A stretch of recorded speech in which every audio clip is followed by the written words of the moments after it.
John McElvaney. Thank you. Go ahead. Aloha. Aloha. Aloha, everyone. I recognize everybody's face. I am in favor of the tax relief, business tax relief, both for Volcano and Pahoa. I live in Volcano, and I see what's going on there in terms of business. But I also have a project in Pahoa called Puna Kai. And I've been out here constantly during the lava flow, and it's been kind of devastating for everybody. All the businesses that I've talked to, or many of them, are still down 60%, 70% in their business. There was a spike for some of them when the glow was in the sky, and then it immediately died after that. So even businesses like the Llama Market and Moss are down about 20%. So it's kind of a desperate need for some sort of relief. I'm sure we'll all recover in time, but right now it's super important. Resolution 690-18 requests an amnesty period from January 2019 through the end of the fiscal year 2019-2020, during which time real property tax rates for property zoned commercial where a legal business operates or plans to operate in Pahoa and Volcano Village that continue to be negatively impacted by the 2018 lava event shall be assessed at a minimum tax rate. Request relief from the full assessment of real property taxes as a means to support businesses that report substantial financial losses due to the recent volcanic activity. Reference Communication 1072, introduced by Ms. O'Hara. It's been moved by Ms. O'Hara, seconded by Mr. Kanuha. Go ahead, Ms. O'Hara. Thank you. This came about in discussion with the business organizations that represent Volcano Village businesses as well as the Main Street Pahoa. And it has to do with the fact that we have experienced serious and significant downturn in business activities in those areas due to the lava events. While the lava may have ceased for at least the time being, if not forever, it has not resulted in a return of customers to the area in the numbers that we normally would see. So businesses are still experiencing a significant downturn. We have some written testimony that's been submitted as well as some oral testimony in support of this. And in terms of the consequences of this action, I asked Real Property Tax Office to analyze the number of commercial businesses, or commercial properties that this would impact. Understand that all businesses don't necessarily operate off and receive a commercial tax bill. They may have other designations for their real property tax. But what they found were, I believe, 85 businesses that would be impacted by this. It would reduce their rates to the minimum tax of $200 for the period of time of 18 months, starting the second half of this fiscal year, which would be January through June of 2019, and then extending to the fiscal year of 2019-20. For the fiscal year that we're currently in, that reduction, that tax relief would result in a loss of revenues to the county of approximately $200,000. If it were extended to the full fiscal year 19-20, it would be an additional approximately $400,000 in lost revenues to the county to provide that tax relief. So that's kind of the story behind it, and I open up for discussion. And Ms. Sato is here. I don't see real property tax here. Ms. Sako, would you like to come up and comment? Thank you. Good morning. Morning. Deanna Sako, Director of Finance, and with me is Acting Real Property Tax Administrator Kata Joe. And so we have read the resolution, and as much as, we feel and support the businesses of Puna and Volcano, they were not the only ones impacted by the lava eruption and the downturn in tourism. And so the whole principles of our tax system is based on being fair and equitable to all. And so it's hard for us to distinguish or point out, individual, sections of our island that may or may not have been impacted more. I mean, some businesses actually shut down during the eruption as well, not necessarily located in Puna and Volcano. So, we're not supporting this today, unfortunately, but we're happy to answer any questions you might have. Thank you, and Ms. Sacco, thank you.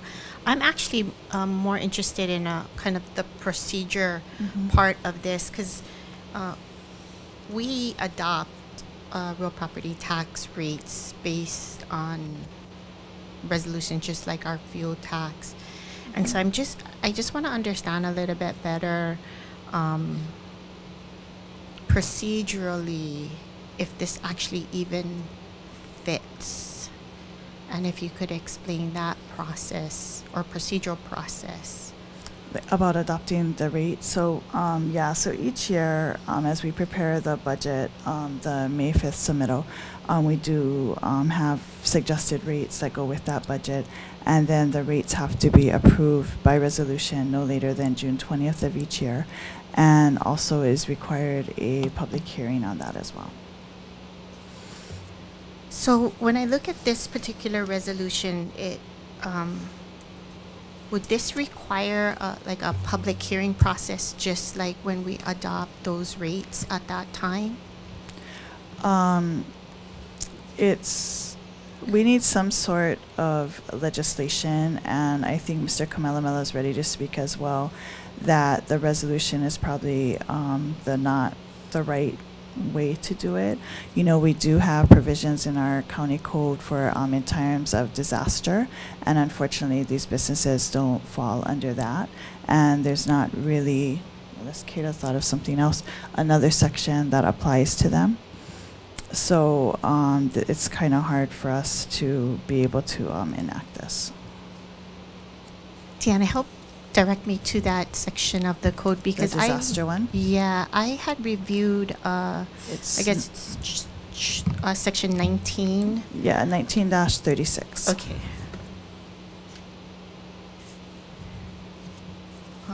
I was looking at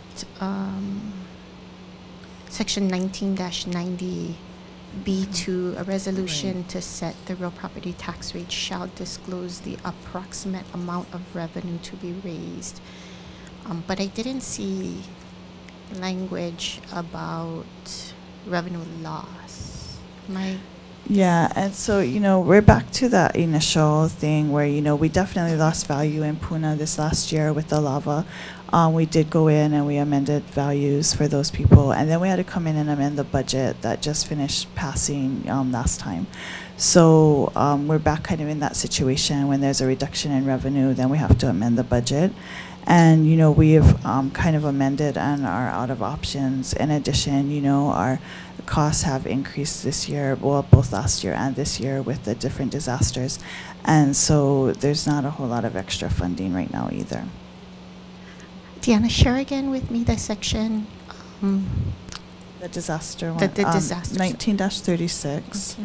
And this is more commonly used or regularly used when there's like a house fire or something like that. But it also applies to earthquakes, tsunamis, volcanic eruptions, tidal waves, and any other kind of disasters we might have. But our whole real property tax system is set, on property tax values, and so that's really what we look at and what the impact has been. And unfortunately, we're not seeing the reduction of values in this particular area. Thank you, and I'm going to thank Ms. O'Hara, but there's a few things that popped up during this conversation, which is, being fair and equitable. And I think as policymakers, we all want to help, but we also have to apply policy fair and equitably. And because the way this is structured, it doesn't create that balance. What I also heard was this might not be the appropriate vehicle to do such. And I actually want a little bit more time to take a look at that section 19-36. So for right now, I'm not going to be supporting this just because it kind of runs against the grain of our role here as policymakers is to create legislation that is fair and equitable and done in a manner that's appropriate. So I'm going to yield at this time. Thank you, Ms. Leloy. Any other comments, council members? Seeing none? Oh, Ms. O'Hara, go ahead. I'm sorry. We reduced the taxes on many properties in Puna, did we not? Residentially zoned properties. We did. Mhm. Did we reduce the taxes on anything but residential?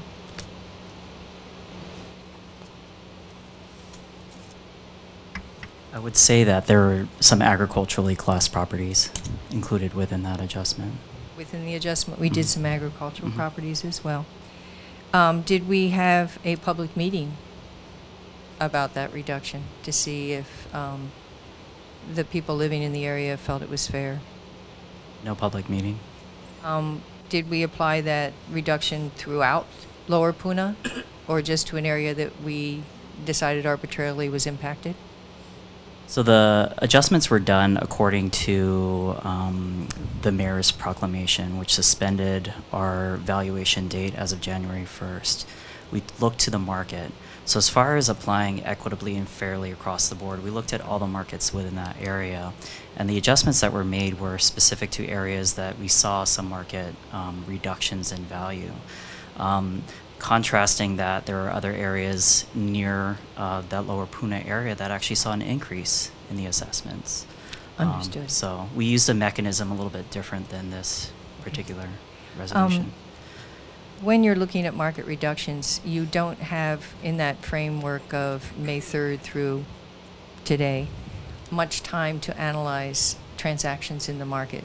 So there's probably only a few cases of sales that you can look at to determine whether there's a reduction or not. We'll look at sales within those areas to see a reduction. With that being said, a sale does not make a market, and we'll take a look within the community, the real estate community. We'll take a look and speak with fee appraisers, board of realtors to determine what that market condition is in the absence of a significant amount of sales. With regard to market appraisals of commercially classed properties in terms of real property taxes, were there any sales? From my recollection, there weren't any sales within this geographical area that's under the resolution. Right, so there's Yeah. no way to claim that we've analyzed it and we see no impact. Furthermore, the tax code does allow us to do commercial appraisals based on revenue and cost, which we don't currently do, I understand, but it does allow us to do that, does it not? We'll do that in the sense of appeals, and we'll do a paired analysis. Mhm. Not only will we do a paired analysis, we'll use a broader range of data from several years, up to 5 years, to determine what that income is. So utilizing the income approach in a manner such as a resolution really relies on self-reporting to determine what those losses are. Again, I would go back to the uniformity, the equitability. If I'm going to look at this specific geographical area, I'm also going to look at the whole island. You know, a lot of the hotels and resorts lost a significant amount of revenue. If I were to apply this equitably, I will need to look at those areas as well. Okay, and but we haven't actually done that, looking at the area in terms of the lost revenue.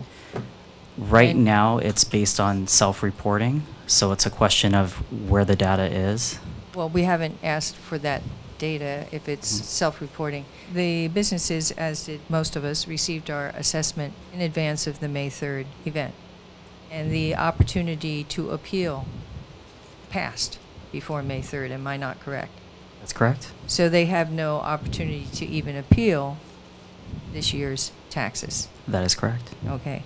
So I'm just going to proceed here and explain to the council that procedurally this may not be the best approach, but it is basically the only approach given.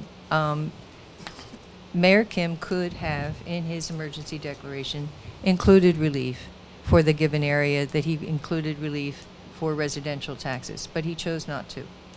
And that would be approximately the same areas that we're defining in this resolution. I've asked that he consider it. He has chosen not to. And it has put businesses out of business, in Pahoa in particular, and likewise in Volcano Village. I understand that every business on the island and throughout the state has been impacted by the events, but not to the extreme that this area was impacted. So I continue to ask for your support on this. I could see potentially making an amendment and having this only impact fiscal year 2018-19, and withdraw or make a floor amendment to modify the following fiscal year.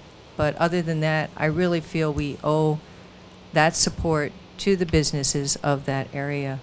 So I'm going to continue to ask for your support. Thank you.